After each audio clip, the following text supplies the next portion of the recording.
mudah-mudahan mereka semua ini ada punya kepastian untuk berangkat.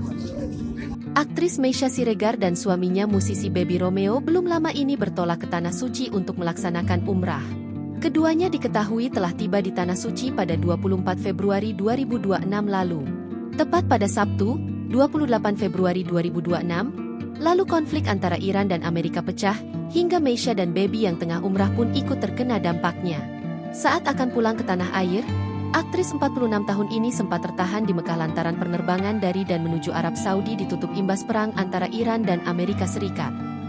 3 hari setelah mengabarkan penerbangannya ke tanah air dibatalkan, aktris yang pernah membintangi film Satu Imam Dua Makmum ini pun kembali memperbarui informasi soal kondisinya di Tanah Suci.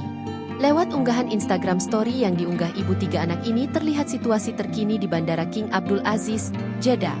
Terlihat situasi saat itu sangat padat dipenuhi para jamaah yang juga akan pulang ke tanah air.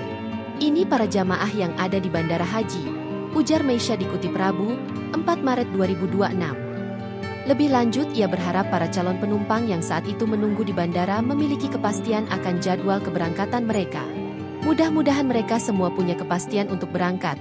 Segini banyak nih jamaahnya, beber Meisya. Perjalanan Meisya Siregar menuju bandara pun terbilang tidak mudah.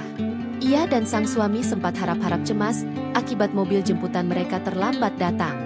Alhamdulillah setelah jalanan banyak yang ditutup sampai juga mobilnya.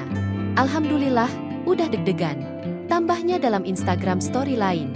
Terlambat datang sejaman lebih karena jalanan ramai seperti biasa di Zam-Zam area sulit karena jam-jam sebelum dan sesudah waktu salat. Imbuhnya dalam keterangan unggahan itu.